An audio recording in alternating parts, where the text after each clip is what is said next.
భారతదేశంలో పుట్టి భారతీయుడిగా పెరిగి బతుకు తెరువు కోసం వేరే దేశం వెళ్ళి ఈరోజు నువ్వు పుట్టినటువంటి దేశాన్ని నువ్వు విమర్శించే స్థితిలోకి వచ్చావు.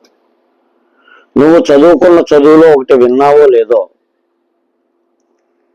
దాంట్లో ఐ థింక్ గురజాడ అప్పారావు గారు అనుకుంటా, గురజాడ అప్పారావు గారు, ఏ దేశం ఏగినా ఎందు కాలిడినా పొగడరా నీ తల్లి భూమి భారతిని అని చెప్పారు.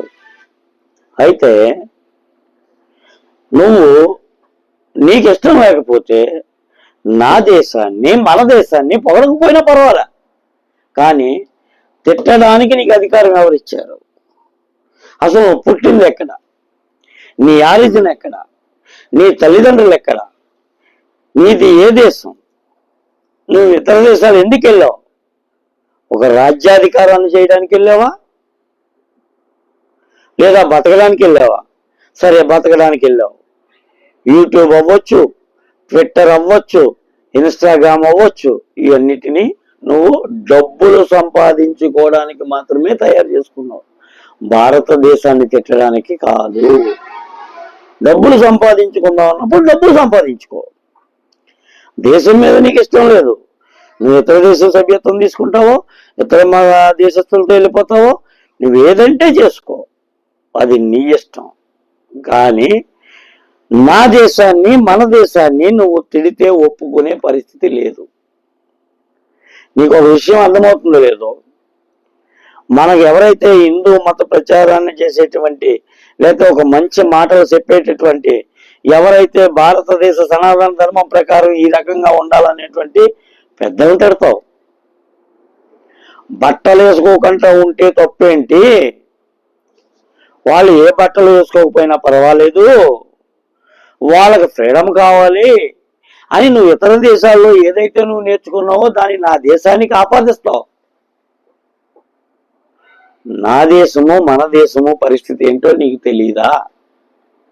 నీకు తెలియకపోతే నీ వయసు వచ్చేంత వరకు, నువ్వు కష్టపడ్డానికో కూలి పనికో వేరే దేశం పోయేంత వరకు నీ రక్త మాంసాలు పెరిగినటువంటి దేశం ఏది?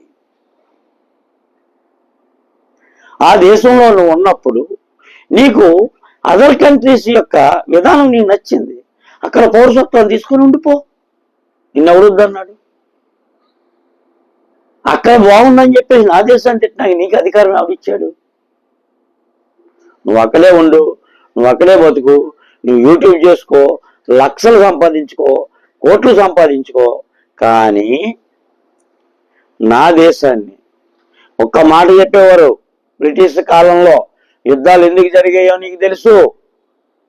ఇంత చరిత్ర తెలిసినోడివి, ఇంత భాగవతం చదువుతానన్నవాడివి, ఇంత బైబిల్ చదువుతానన్నవాడివి, ఇంత ఖురాన్ చదువుతానన్నవాడివి, అసలు మనం బతుకు తెరువు కానీ, పుట్టడానికి కానీ, మనకి ఎట్టడానికి కానీ, గొడవలకు కానీ కారణం ఏంటో నీకు తెలియదా? యుద్ధాలు ఎందుకు జరిగాయి? బ్రిటిష్ వాళ్ళ కాలంలో బతుకు తెరువుకు దేశం వచ్చి బానిసలుగా మమ్మల్ని ఇబ్బంది పెడితే మిమ్మల్ని ఎందుకు ఉంచుతామని తరిమి కొట్టినటువంటి జాతికి పుట్టినోళ్ళు మనం. మరి నువ్వు ఆ దేశం వెళ్ళి నా దేశాన్ని మన దేశాన్ని తిడితే నువ్వు ఏ జాతికి పుట్టినోడివి? ఆత్మవిమర్శ చేసుకో.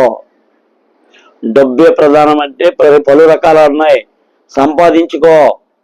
అంతేగాని నా దేశ హిందూ తత్వాన్ని కానీ, నా దేశ మానవత్వాన్ని కానీ, నా దేశ సంస్కృతి సాంప్రదాయాలను కానీ, నా దేశ పెద్దలను కానీ, నా దేశ స్త్రీలను కానీ నువ్వు అవమానపరిస్తే సహించేది లేదు.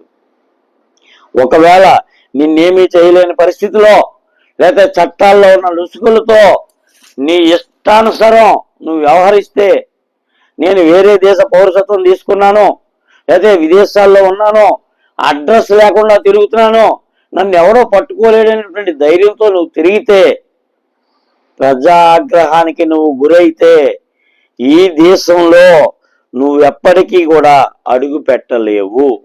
అది నేను బెదిరించే మాట కాదు, అది జనాల ఆగ్రహానికి గురైనటువంటి వాళ్ళు.